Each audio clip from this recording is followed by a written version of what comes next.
and welcome back to another video. I know it's been a while. I always say that it's always been a while, but it has been a while. But today I wanted to talk about more mental health. All the mental health, everything mental health. Not always true. My last video was kind of fun. I had an adventures. It was great. But I've seen a few people do a video about this. I don't know where the original starts, and it's not a tag of any sorts. But I definitely wanted to talk about it today because I feel like this delves deeply in self-body image and loving yourself. And today I wanted to talk about my scars and why I love them. If this is triggering for anyone of you guys watching, please don't continue to watch because I don't want you to feel uncomfortable hearing about my stories.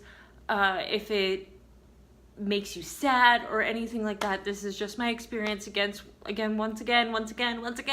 Woo! I am not a trained medical professional. These are just my opinions. If you do need help, all the numbers are down below. But that being said, I have a multitude of scars. Some of them, yes, self-inflicted. Unfortunately, I have bypassed that part in my life. And some of them, I'm just really stupid and clumsy all the freaking time. So the main one, of course, and I will tell you why I love it, is, let's go. Let's see if I can, so, let's see. You can kind of see it right in here. Right there with a little bit of a knobble right there. Okay, let's get this back into frame. So that is probably my most prominent scar. You can't see it unless I'm wearing shorts. And half the time people don't even notice it's there because who's looking at people's knees? And knees and elbows and hands are probably, and usually sometimes the face, are the more common of having scars, of course. This is where I come up and being extremely clumsy. And I will tell you why I love being clumsy. I was 15 years old. I was out to go check the mail. It was really windy. It was rainy. It was in Washington State, of course, windy and rainy. Yes. And I was going to go check the mail, which happened to be like, here's my house, and the mailbox was like kitty corner up on the next street. And so I decided to go running because I was like, I'm cold and I don't want to get too wet. And I did my hair and everything like that. I was going to a concert later that night. It was going to be my first concert. And I biffed it once I hit the wet grass. You're thinking, Vivian, wet grass does not give you a scar like that. Correct, it does not. I landed on unpaved gravel. It completely tore open my knee like a book. It went...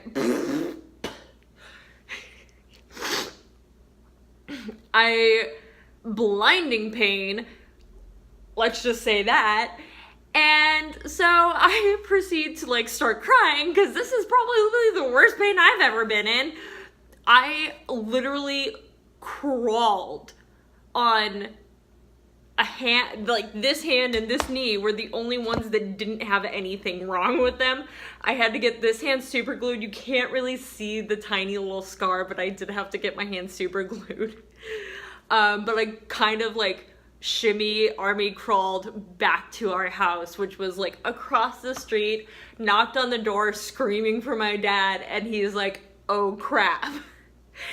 ER trip. I ended up getting 9 stitches, and it was kind of a botch job, honestly, but to be fair, it looked pretty gnarly, so that's why it is so jagged looking. He didn't really cut anything to make it a fresh edge, and yeah.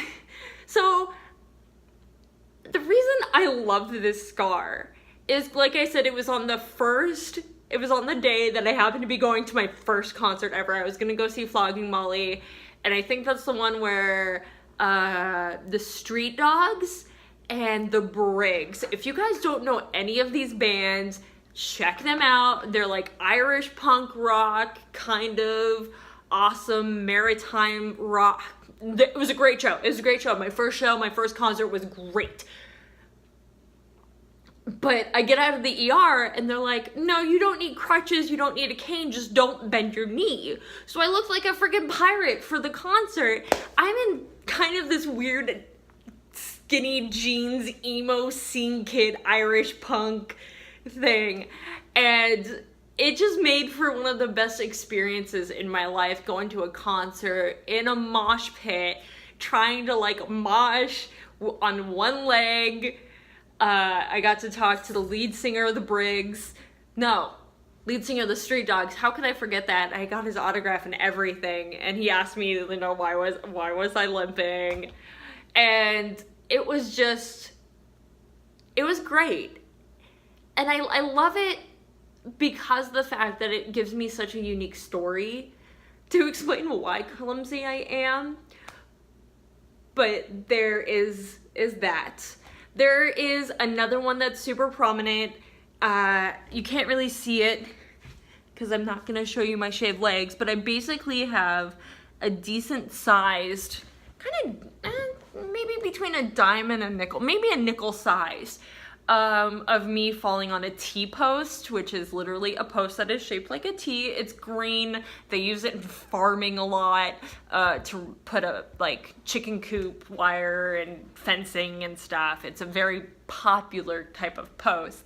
And I fell on one when I was like 6 or 7, and that scar has not gone away. Should I have gotten stitches? Probably. But again, it makes me look super unique, and each scar has a story. Like I said at the beginning, some of my scars are self-inflicted, and it's unfortunate that I have to say that. Part of my anxiety, which is something that I've had to deal with, once we were talking with my therapist, and I said, hey, these are the things that I do when I get nervous or anxious. I happen to be a skin picker. It kind of started when I was having chicken pox, but it kind of has developed into something a little bit bigger than that, which it's terrible. If you can avoid developing this habit or this nervous tic, sometimes you know you can't. I would highly recommend that if you just don't. Right now you can kind of see I have one right here, I have one right there. Mostly I pick at zits a lot, so I have a lot of facial acne scarring, a lot of my scabs. That's probably why my knee didn't heal as great, because I picked out a lot of scabs. My cuticles and my nails are just janky because of the fact that I pick at them all the time. I scratch at things a lot, like ingrown hairs or scabs or anything like that. So I have a lot of scabbing and scarring from that, especially in the facial region, which is unfortunate. You can't really tell because they don't really make too many scars, but I used to play this game with myself called Bloody Knuckles, which is absolutely unfortunate. It was my version of cutting, and I basically would, when I got really upset, and this was during that really dark, depressive time that I talked about before, with my suicide attempts and not attempts, but that span in my sophomore year of college, I basically would punch a wall until my knuckles got bloody because I felt it was the only thing that I had control over. Again, there's not knuckles, especially like the wrinkly skin. They don't really, and it wasn't like scarry really. It would just kind of like bruise and slightly crack the skin or rough the skin away. Yeah, that was bad. But again, I love everything about myself. And I'll link down below to the other I Love My Squishy Body, which is actually one of my favorite videos I've ever made. But each of my scars, whether it be ones that are self-inflicted or if they are ones that are because I'm a clumsy mother, I love them because they make me me. They make me unique. No one is gonna be ever like me. I have a dog over here. I won't show. He's in the cone of shame right now. He's gonna have a scar. But anyway, my scars make me me. I love them. They remind me of a time when I was extremely happy, rocking out to one of the best concerts I've ever seen in my life. They also remind me that I overcame a very difficult part in my life. Sometimes scars are not the greatest, and some people have a lot of trouble accepting the way that their body is now. All I can say to you is keep plugging along, and remember your scars have a story. There's a reason you might have them. Whether it be clumsy, self-inflicted, if you gave birth. I got stretch marks for days. I have the world's biggest chest. Not truly, I just keep it hidden. But anyway, stretch marks, you know, accidental knife wounds. I've chopped tips of my fingers off. But each of them have a story, and they represent either a milestone or a blip in your life that can make you happy or you can learn something from. Remember, I'm always open to messages and DMs and everything, and I love to hear your stories. Why do you love your scars? Why do you hate your scars? How did you get them? Are you clumsy like me? Because that pretty much is how I get most of my scars.